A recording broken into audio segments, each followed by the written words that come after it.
Mikwano gyange abaagalwa mbalamusizzaako mu linnya erya Mukama waffe Yesu, amannya Catherine Mitala omubuulizi w'Enjiri, era guno gwe mulundi gwaffe ogw'ekkumi, akatambi kaffe ak'ekkumi kano, nga mbuulira enjiri ey'obulokozi. Kubanga ffenna twatumibwa ekitumo ekigamba nti mugende mu nsi zonna mubuulire enjiri eri ebitonde byonna.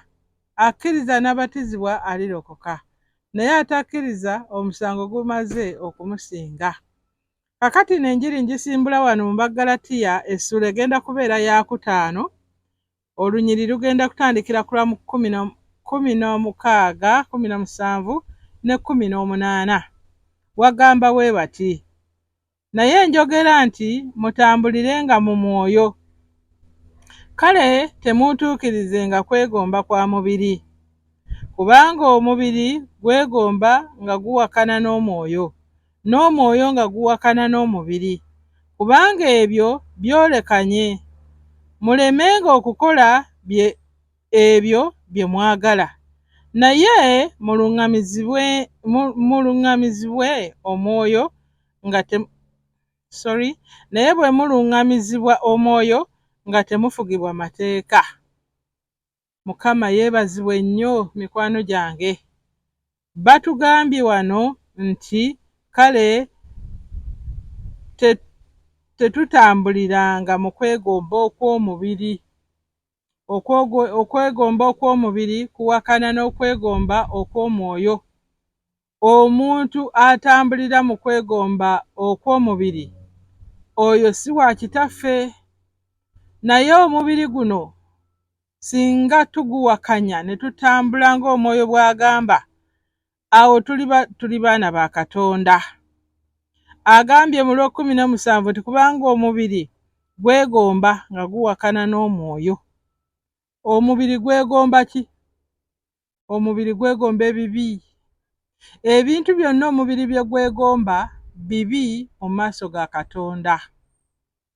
Teriiyo omubiri kye gwegomba, sigamba kye gwagala. Okwagala n'okwegomba bya njawulo. Ebintu byonna omubiri bye gwegomba biwakanya ekigambo kya Katonda. Omubiri gwegomba ki? Gwegomba okutta, gwegomba okusaddaaka, gwegomba okuwaayiriza, gwegomba okusala ebigambo, gwegomba okwenda, gwegomba okukola ebyettima, gwegomba okuwolera eggwanga. Buli kafankunaayo w'ekintu ekibi kyonna omubiri gwo bye gwegomba. Mbagambye nti waliwo enjawulo y'okwagala n'okwegomba. Nnyinza okwagala okulya emmere, nenjagala okunywa ku mazzi, nenjagala neebakeko, naye ate okwegomba kuba kusinzeewo nnyo ku kwagala kwegamba ng'owulira oba kikutwala mu bulungi oba mu bubi nja kikola, oba kinaaneetaagisa kutta muliraano oba kumuloga nja kumuloga, oba kineetaagisa kusaddaaka mwana wa bendi nja kumusaddaaka, naye nga nfunye kyenjagala. Omubiri gwegomba, naye ate okwegomba kwagwo kuwakana n'omwoyo. Omwoyo ye agamba nze waliyo Katonda ndaba, sijja kutta muntu wa bendi, sijja kutwala mukazi wa gundi. Naye omubiri gugamba nti gwe mpa oba oyitawa, oba oyita mu kiki, oba banaakutwala mu kkomera, nze njagala. Ate mwana wange weewuunye, ebintu omubiri bwe gwegomba bya kaseera. Guyinza okugamba nti kati nywamu eccupa nga 6, naye ate enkya nga togenda kunywa kubanga ojja kuba oluusi tolina ssente, oba ne bw'onoonywa enkya naye luli. Ebintu bye gwegomba bya kaseera n'empeera zaagwo za kaseera. Ebintu byonna bye tukola nga twegombye bwegombi bya kaseera ate tebirina mpeera. Tukoma ku kunywa, tukoma ku kulya, tukoma ku kutta, ku kusala bannaffe ne tubasalako ebigambo, ne tubasalako ensingo, ne tukola ki? Awo we kiggweera. Kubanga singa oba omaze okusala omuntu, ekiddirira bw'oba omaze okuloga munno n'aziringita n'obulamu bwonna ne bufaafaagana, ekiddako gw'ogenda kufunira wa? bw'osaddaako omwana wa gundi ogenda kufunira wa? Ye katugambe bw'onywa omwenge n'ogwa ku makubo oba bw'onywa omwenge n'ogulira buli omu alinaanyewaawo, amaka go gagenda kufuniramu wa? Nabagamba ku mulundi guli ogwasooka nti Setaani atutikka emigugu emizibu ate nga mizito, nga tafuddeyo ani agusitudde. Oba oli mwana muvubuka wa myaka mito, ye tafaayo kiki kyagenda kutikka. Akutikka musajja watu wasoma wafuna diguri yo oba diguri zo n'osoma n'ofuna omulimu, naye ye tafaayo oba ogenda kufunamu mu kunywa omwenge n'okulaaya n'okumalira ssente zo mu bakazi, tafaayo. Oba ogenda baagalako kiro kimu bibiri, tafuddeyo. Oba ozimbyewo akayumba, tafuddeyo. Oba olabiridde amaka go, ye tebimukwatako. Kwegamba ye Setaani akukozesa bimunyumira, n'okola ebintu n'olowooza mbu naawe onyumiddwa, naye ng'ate obulamu bwo bweyongera mu matigga, kubanga oba owakana n'omwoyo. Omuntu yatondebwa mu bitundu bibiri bannange, kambabuulire, oba kaŋŋambe bisatu naye ŋŋenda kwogera ku bibiri. Olina omubiri guno gwe tulabako ne tugamba nti mukyala Mitala wuuyo agenda. Ate obeera gwe wennyini nannyini mubiri guno gutambula, obeera munda omwo. Omwoyo oyo y'alimu obwakatonda ng'agamba nze ntya okutema omuntu, ssente zange zandinzigwako, sijja kukola bintu ebyo, naye ye mubiri agamba kola kubanga kati nze nkyagala kati. Tafuddeyo oba gw'ogenda okwebaka naye wa siriimu, oba gwegenda okwebaka naye mu ddakiika 3 nga mumaze bye mukoze, bagenda kukwata kuba muka musajja. Ye Setaani buli kyakutuma okukola ye tafaayo. Bayibuli etugambye nti kubanga okwegomba kw'omubiri, kubanga omubiri gwegomba nga guwakana n'omwoyo. Omubiri gwegomba naye bwe gwegomba guba guwakana n'omwoyo, ye omwoyo ye gwe. Eno keesi sanduuko nnyumba tubeera mu bubeezi, naye nze ndi munda temundabangako. Kati tulina okufaayo nnyo, nze ali munda njagala ki, gwali munda omwo oyagala ki?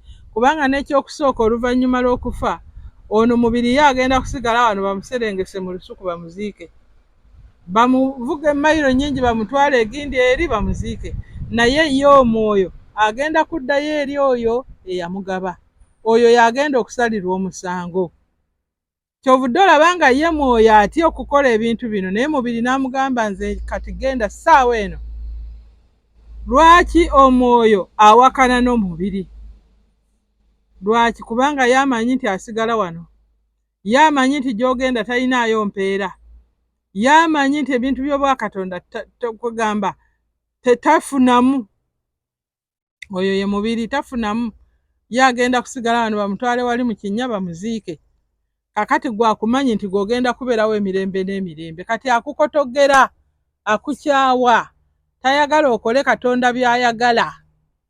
Mwoyo wo ye ali munda ayagala akole Katonda by'ayagala, naye mubiri amusinza amaanyi. Naddala nga tonnalokoka, mubiri agenda kusinza amaanyi, kubanga ebibye biggweera wano.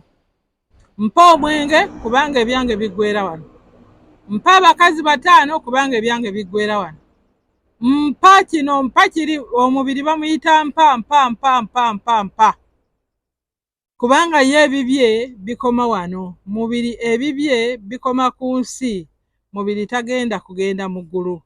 Naye mwoyo oyo agenda mu ggulu bambi agezaako okuwakana, n'agamba sijja bikola.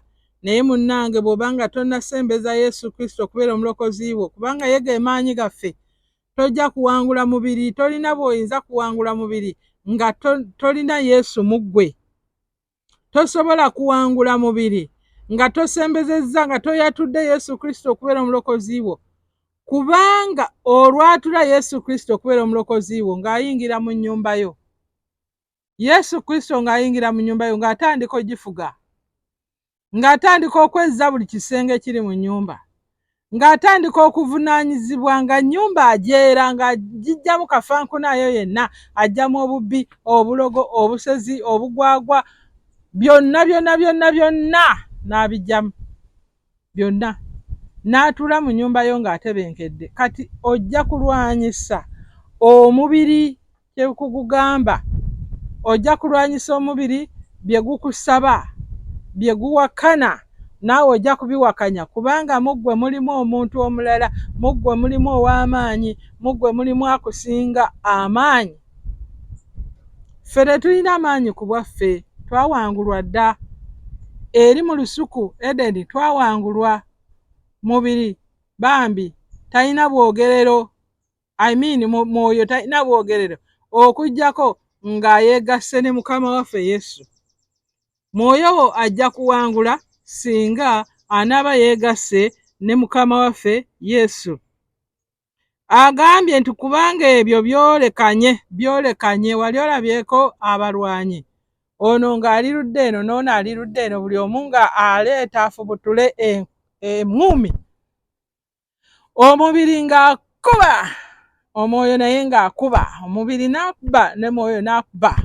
Naye bambi jjukira nkugambye nti mwoyo tajja kuwangula nga talina mu Yesu Kristo, nga talina maanyi ga Katonda agalokola, kubanga ago amaanyi ga Katonda gokka agalokola ge gasobola okukulwanirira.